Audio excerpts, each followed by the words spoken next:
We long to hear your voice. We know that your Spirit accompanies your word, and we need to be accompanied in this text. We need to be impacted by this text. We need to be awakened.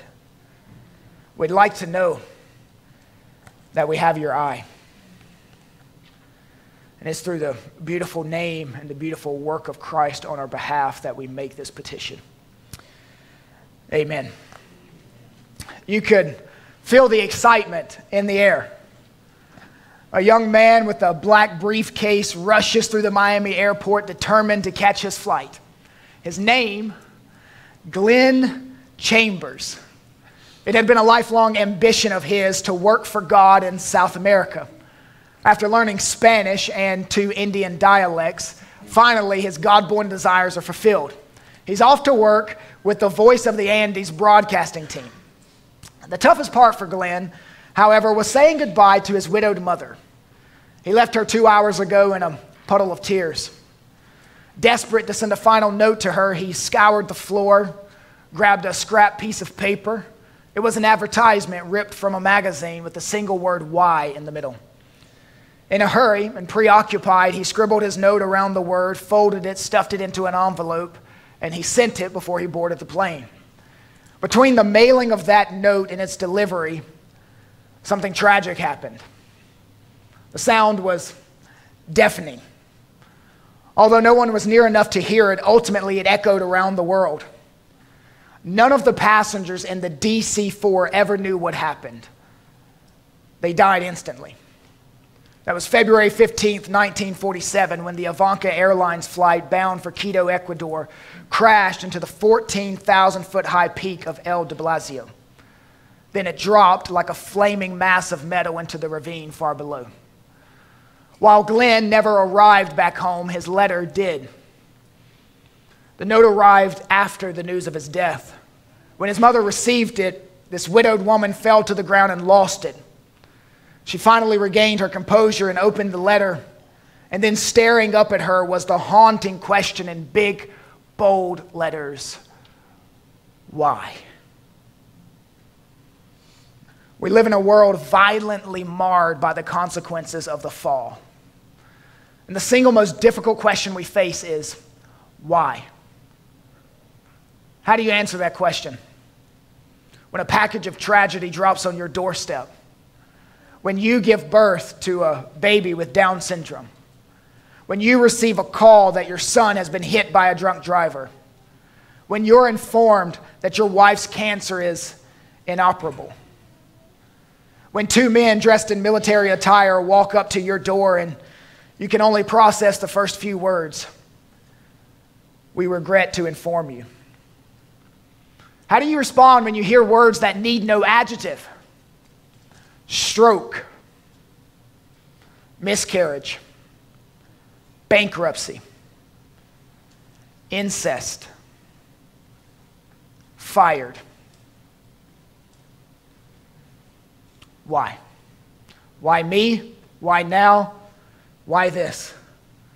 Nothing can fully prepare us for such moments, and few thoughts can steady us afterward. You don't need a pill for this. You don't need a pill for this. You need a theology. A theology I intend to provide from Ruth chapter 1, verses 6 through 22.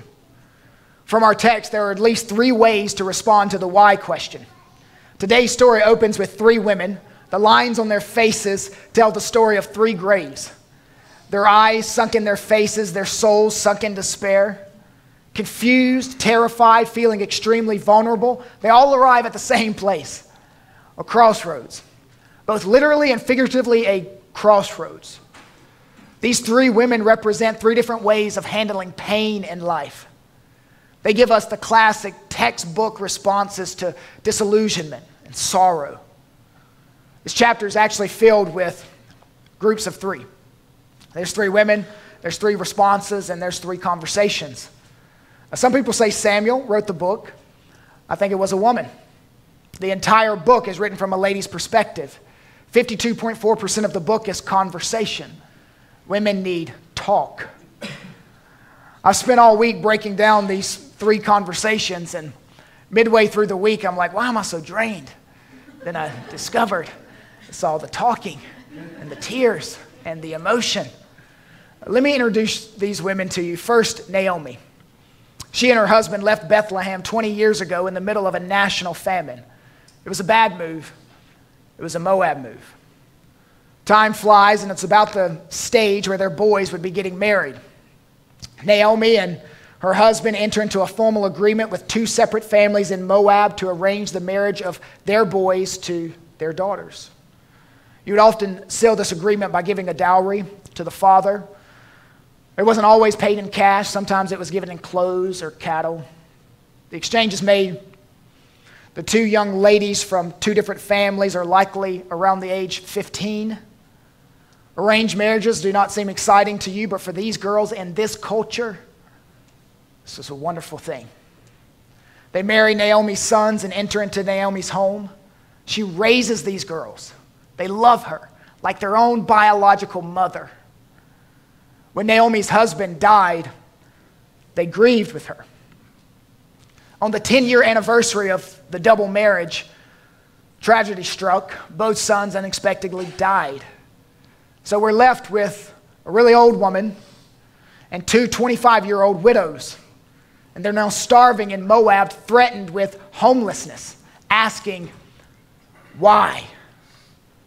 And Naomi, in verse 6, heard in the fields of Moab that the Lord had visited his people and given them food.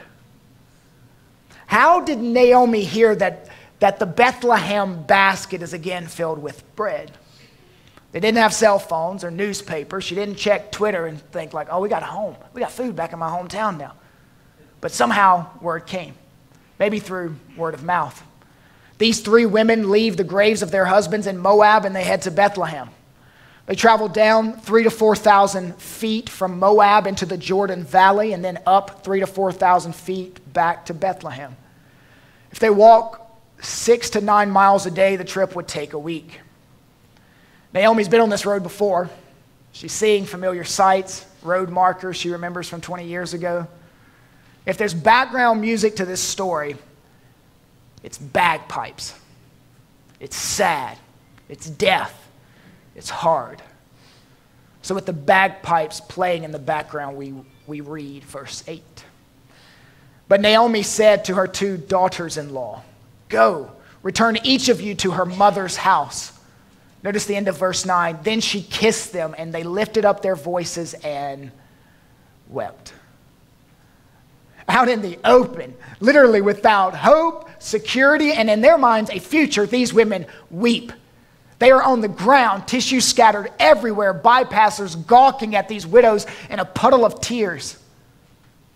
See, when you're broken, it numbs you to your surroundings. Why would Naomi tell her two Moabite daughters-in-law to go back to Moab, a land filled with Chemosh worshipers? A Jewish woman, a daughter of Abraham, encouraging two pagan women to worship a pagan god? Warren Ruth.b suggested a reason in his commentary. He said that Naomi wanted to go back to Bethlehem, and she really did not want anyone to know that she and her husband had married off their two sons to pagan Gentiles. In other words, I'll cover my sin and save face. You two girls run back to Moab. Naomi, it appears, had no deep concern for their souls. And like Naomi, we naturally tend to lack the fundamental concern for the Moabites around us. Fortunately, God's mission to rescue sinners is not limited by our flaws, failings, and foibles. God will call to himself whom he chooses, sometimes through the most bizarre messengers and unlikely combination of circumstances. Something else is interesting to me. Naomi tells her daughter-in-laws to go back to their mother's house. Now, the mother's house is only mentioned 3 times in the Old Testament. Usually it's the father's house. Go back to your father's house. So this is a rare and unusual occasion. What does the mother's house refer to? It refers to the mother's bedroom, which was a place where marriages were arranged. So she says, go back to the room where I first met you 10 years ago, where we made the exchange and you became my daughters. Go back there and let your parents find you new husbands. Verse 10, and they said to her No, we will return with you to your people. If passion will not dissuade her daughters-in-law, then maybe cold, hard logic will. Verse 11, Naomi said, turn back, my daughters. Why will you go with me? Have I yet sons in my womb that may become your husbands? Turn back, my daughters, go your way, for I am too old to have a husband. If I should say I have hope, even if I should have a husband this night and should bear sons, would you therefore wait till they were grown? Would you therefore refrain from marrying? No. Her reasoning is flawless and her argument well packaged and stated. Naomi is postmenopausal, but she says, hypothetically, humor me for a bit, if I married tonight, miracle number 1, and had sons tonight, miracle number 2, would you wait until they were old enough to marry? They would be 15, you would be 40. The argument is pretty convincing. And now the clincher, verse 13. My daughters, it is exceedingly bitter to me for your sake that the hand of the Lord has gone out against me. She says, is it wise for you to stay with someone whom the Lord is against? I'm bad company. I'm a cursed apple. It's pure and simple. The phrase, the hand of the Lord has gone out against me, also appears in Exodus 9 and Deuteronomy 2 and Judges 2. There the Lord's hand goes out against his enemy. So in Naomi's eyes, Yahweh has attacked her as his enemy. Verse 14, then they lift up their voices and wept again. And Orpah kissed her mother-in-law. She said goodbye. Now we arrive at Orpah's response to the why question. And maybe this is the same as some of your responses. This is response number 1. Pick yourself up off the ground and start fresh without ever giving another thought to why. Orpah does the calculation, and God's land in Bethlehem, there's no husband, no children, no security. I think I'll take Moab. And she was sad about it. She shed tears, real tears, but at the crossroads of life, she chose to go back to paganism, back to Moab, back to her gods. Orpah disappears over the horizon of the Jordan, and the Bible never mentions her again. Notice that the narrator avoids criticizing her. She did the sensible thing. Perhaps she met Mr. Right, had a pack of children, and lived happily ever after in Moab. The saddest part of Orpah's story is that she probably never knew the answer to why. Why her husband died. She held the paper scribbled in Hebrew that read why, but she dropped it and never sought the answer. Some of you have gone through some devastating events. You have been dropped by something that did not work out as you planned. You pondered the why question, but eventually you shrugged it off with a blanket statement like, God would certainly have more friends if he treated the friends he had a little better. The why question has never crossed your mind since that day until now. We've seen Orpah's response. Now let's look at Ruth's response. One we should admire. Response number 2. Let your why drive you to have a deep walk with Yahweh. In verse 14, Orpah leaves Naomi, but Ruth clings to Naomi. It's the same expression found in Genesis 2:24 of a man leaving his father and mother and then clinging to his wife. Verse 15, Noah said, see, Naomi said, see, your sister-in-law has gone back to her people, to her gods. Return after your sister-in-law. But Ruth said, now I'm not going to read this. I'm going to put it up on the screen. She said 5 sentences. I want us to look through each of the 5 sentences. First, she said, do not urge me to leave you and return from following you. In other words, stop pushing me away, Naomi. I know you're hurt, and I know when you're hurt, you push people away, so just stop it. Maybe Naomi pushed back and said, if you go with me, Ruth, you're never going to have a baby. Ruth says, notice number 2, where you go, I will go. And where you lodge, I will lodge. Wherever the future takes us, I'm going to be by your side. Ruth will leave her nation with all of its comfortable customs and traditions for a different nation with uncomfortable and unrecognizable customs and traditions. Ruth forfeits her citizenship.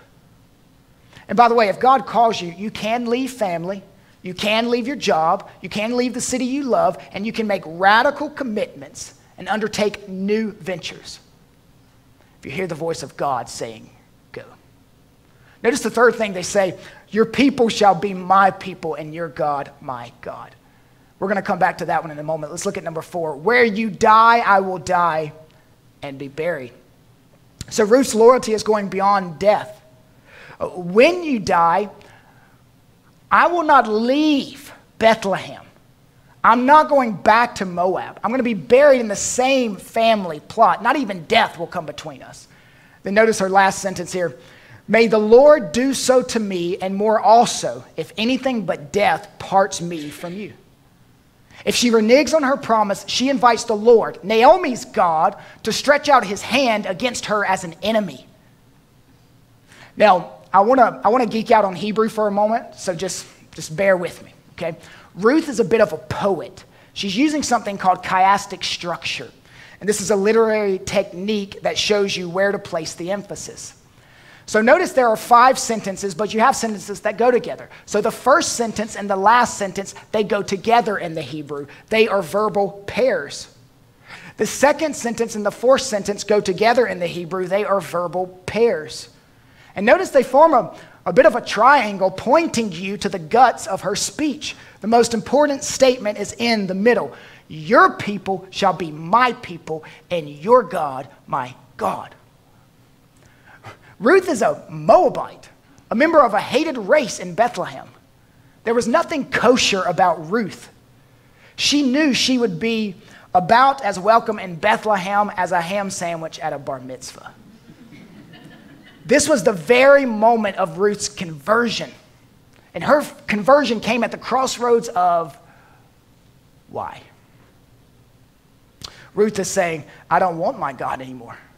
I want yours. Ruth was a part of a traditional society. Family is more important than anything. And she's saying, I don't want blood. I want grace. And how do you explain her conversion? Some scholars, in fact, quite a few scholars this week I read, they believe it's due to Naomi's witness. I don't think so. But what type of evangelizing says, God is horrible, my God has smitten me, come and follow him? That's not proselytizing language. Most scholars would agree that this is probably the greatest conversion in the Old Testament, and here are the implications. There are no more Moabite outsiders in light of the cross. Peoples from Moab and Mongolia, Bethlehem and Belarus will all be washed by the blood of Christ. This is a little preview of Revelation. Skip to verse 22 if you would. Notice the text says, Naomi returned, and Ruth the Moabite, her daughter-in-law, with her, who returned from the country of Moab.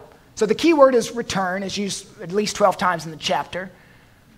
But my question is, Ruth has never been to Bethlehem, so how can she return? The author is winking at you. All along, this has been her true home. She's coming home to God. And could this be an echo to a greater return? The reunion of Lot's family, i.e. the Moabites, with that of Abraham's line, Israel. 2 daughters of God walking into Bethlehem representing 2 nations of God. This was quite a moving speech given by Ruth. Our own responses to Ruth's words are just instinctively to frame them and hang them on a wall. We often quote the words in marriage ceremonies and get a little choked up by the implications. But how did Naomi respond? Verse 18, and when Naomi saw that Ruth was determined to go with her, she said no more. Literally, the Hebrew says, when Naomi realized that Ruth was determined to go with her, she stopped talking to Ruth. The rest of the walk was silent. We've seen Orpah's response to the why, Ruth's response to the why. Now let's look at Naomi's response to the why. Response number 3. Pick yourself up off the ground and spew bitterness. Notice verse 19. So the two of them went on until they came to Bethlehem. And when they came to Bethlehem, the whole town was stirred because of them. So don't think of Bethlehem as a huge city like you think of Nashville as a big city. Bethlehem was a little village. Like all ancient villages, it had gates by which one would enter the city. You could easily see who entered and exited. So they see her coming in. The whole town is blogging. They're buzzing. Is this really our Naomi? She left so full of life, vibrant, youthful. Now she's 20 years older, but her face has aged 50 years. All her childhood friends run up to her with glee. I can't believe it, Naomi. Naomi quickly fires back with a creative play on her name, verse 20. Do not call me Naomi. Call me Mara, for the Almighty has dealt very bitterly with me. See, Naomi's name meant sweet. You may remember her husband's term of endearment for her, sweetie pie. And what she's saying here is, now you should call me bitter pie. She goes to the DMV to get a license to drive her camel around Bethlehem. And the lady at the counter says, what's your name? She says, first name, bitter. Middle name, old. Last name, hag. Bitter, old hag. Bitter people aren't pleasant to be around. They suck the life and joy out of everything. It's not attractive, and it's not becoming of Christ. When Ruth moved to Moab with her mother-in-law, I'm just picturing her set up her Christian Mingle account, and here's what it reads. 25-year-old widow. Words that describe me: loyal, hopeful, new convert of Yahweh. Oh, and if you get me, you also get my mother-in-law. Her name is bitter old hag. Swipe left. Bruner, a theologian, said the temptation of the young is lust, the middle-aged ambition, and the elderly bitterness. Actually, all three drives are similar and I think related. Ambition is refined lust, and bitterness is disappointed lust. Do you, like Naomi, trace your bitterness to the feet of God? Notice that Naomi was not broken or repentant over her Moabite experience. She may have been returning to the Lord's land, but she was not exactly returning to the Lord with a broken spirit and a contrite heart. Mara, bitter, was exactly the right name for Naomi now. It was a name with a history of God's people rebelling against his perceived lack of provision for their needs. It was at Mara, with an H, and the wilderness on the way out of Egypt that the children of Israel grumbled against the Lord after the Lord parted the Red Seas and delivered them from just chariots of Egyptians. But all of that meant nothing in the face of their present thirst.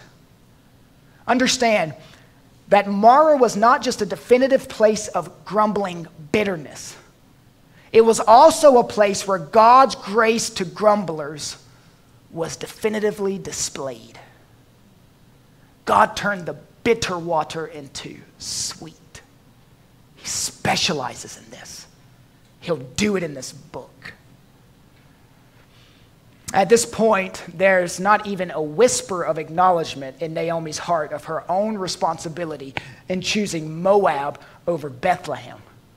And when life is hard, even when the difficulties are a direct result of our own sin, we swiftly attribute our pain and loss to the harshness of God. We lose a job. We don't connect it to showing up late, not doing the job properly, and being lazy. No, we just get bitter at God. The marriage ends in divorce. You don't attribute it to marrying a non-Christian in the first place. You just grow bitter at God. You can't find a group of people that you connect with, maybe in a church, can't find a church that you fit. You don't connect it to not putting yourself out there. You just grow bitter. Notice Naomi, verse 21. I went away full. And this is the key word of the sentence, and the Lord has brought me back empty. The Lord, that is the Hebrew covenant name of God. So here's what she's saying. You know who did this to me? Yahweh, the God I am in covenant with, he did this to me. Do you ever feel like in life that it was once full, but now it's empty? You started life with people who loved you, and now no one visits you. You don't get a call. You started a job that you loved, and now it's just empty. You used to have a full marriage, but let's just be honest, it's empty. Life has made you exceedingly bitter, and it seems to you that God has a target, and his target is you. Here's a sign that you're growing bitter.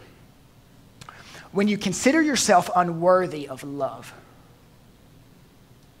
When you consider yourself unworthy of love, 4 times Naomi will tell her daughters-in-law to leave her alone and go back home. Surely you don't want to bother with me. Now you peel back the layers of self-pity to see that Naomi has convinced herself that God no longer loves her, and neither should Orpah or Ruth. And if you ever reach the point in which you are convinced that God doesn't love you, you are going to find it impossible to be loved by anyone else. Loving God and believing God loves you is actually the foundation for receiving love and giving love. But notice the change in verse 22. Verse 22b says, and they came to Bethlehem at the beginning of barley harvest. So the background music changes in verse 22. It's no longer dreary bagpipes. It's no longer, since we're so close to Nashville, country music. My dog died, my Ford died, prop me up by the jukebox when I die. No, the beat has changed. There's a little bounce. Fullness is about to come. It's late April. The timing is critical. It's providential. There's nothing random here. Barley harvest. What's that? That's hope. God's blessing has arrived. It's a whole new season in Bethlehem. And possibly could it be a whole new season for Naomi and Ruth. This is going to be a good place, a sweet place, a healing place. Chapter 1 starts with a time stamp, and you'll notice that it ends with one as well. It starts with a famine and ends with a harvest. You are to see the big picture. Martin Luther, one of my favorite reformers, used to say that the Bible is the cradle of Christ.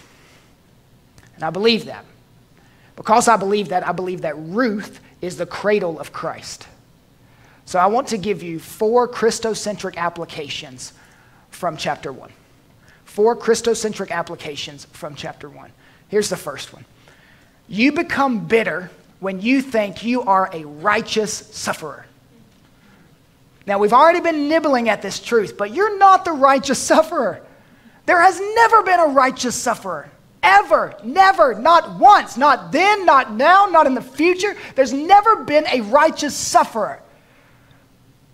Or has there?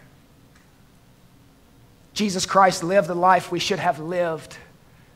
He faced suffering under the hands of men, and ultimately, to keep with the theme of this chapter, the hand of God. When it feels like God has become your enemy, just remember that Jesus Christ, for a time on the cross, became the enemy of God so that you could be called a child of God. So when you're suffering, do not claim your own innocence. Claim the innocence of Christ. Application number 2. Faith in the God of the Bible will sometimes mean leaving unanswered questions in the hands of a sovereign God.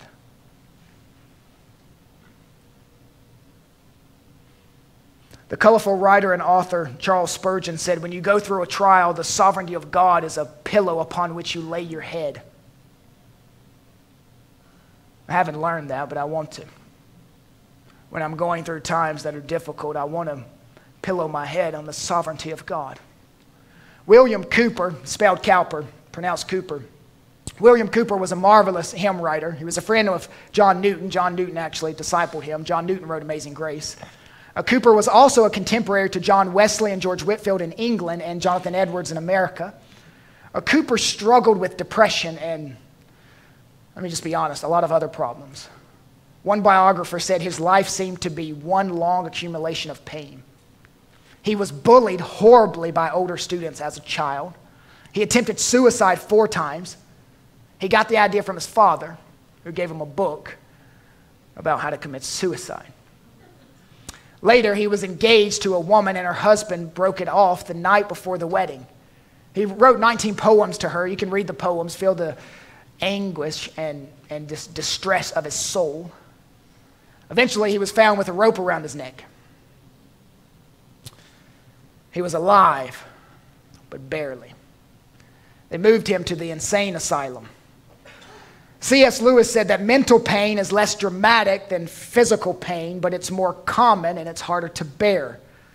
The frequent attempt to conceal mental pain increases the burden. It's easier to say that my tooth is aching than to say my heart is breaking. The insane asylum turned out to be a place of grace for Cooper. It was there he repented of his sins and he trusted Christ. Salvation in the insane asylum. I don't want to desire to embark on revisionist history. I want to be honest with you. There were numerous additional suicide attempts as the viper of melancholy gripped the poet every 10 years, usually every 10th January. Cooper struggled until the day he died. But he wrote a hymn. The title of the hymn is God Moves in a Mysterious Way. I want you to hear the lyrics. God moves in a mysterious way, his wonders to perform. He plants his footsteps in the sea and rides upon the storm.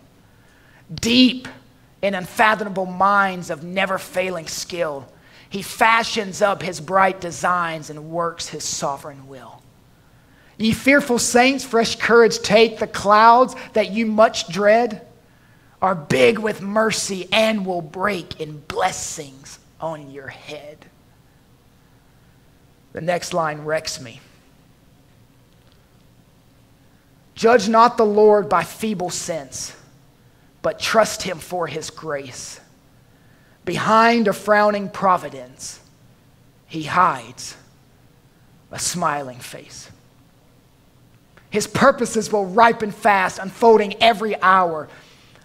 The bud may have a bitter taste, but sweet will be the flower.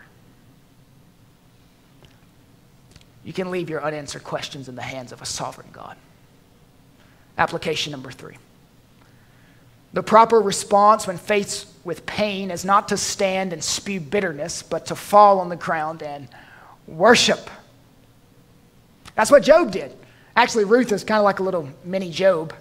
Job was a righteous man who suffered a lot. He lost his camels, lost his employees, lost his wealth, lost his health. He actually would scrape the boils off of his body with broken pottery. Disgusting mess.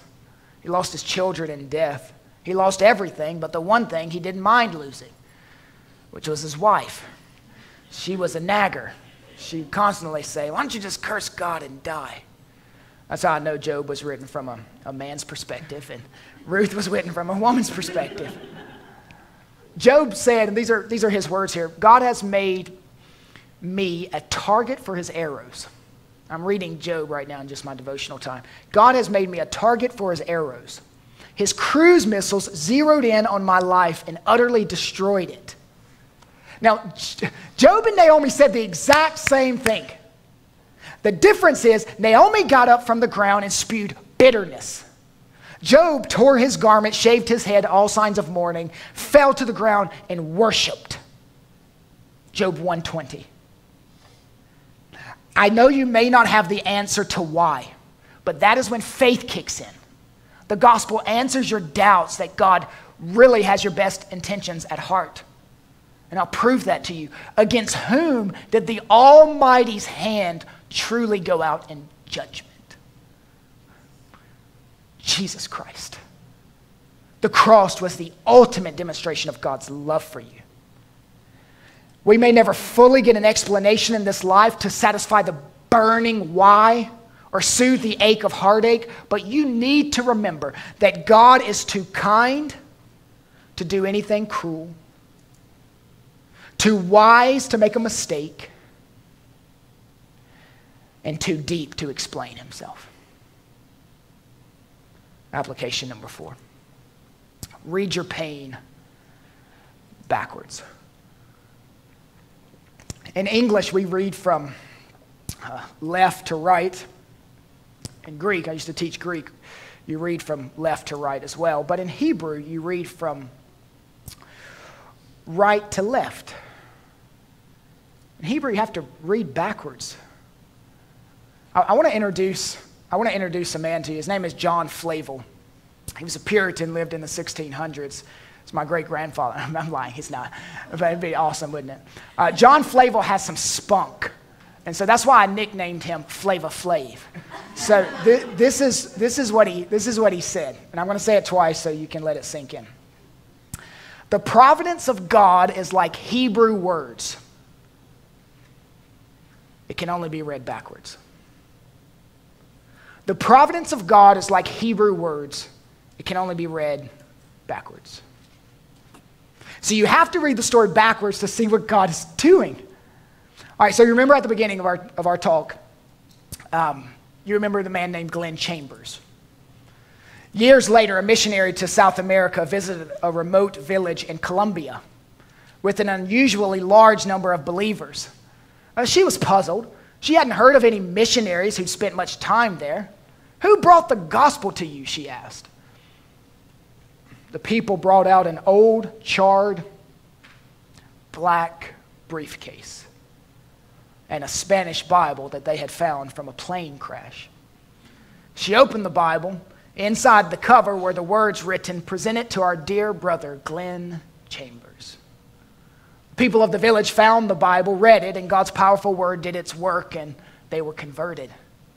And you'll never guess the name of the female missionary in Colombia. Her name was Ruth. You should learn from Ruth in Bethlehem and Ruth in Colombia to read your pain backwards. I don't recommend Naomi's bitterness, but I do recommend her honesty. Whether you're going through things because of sin and it was the fault of your own, like Naomi, or you're going through things that's no fault of your own, like Job and Ruth, bring your frustrations to God and ask, why? Jesus did. My God, why have you forsaken me?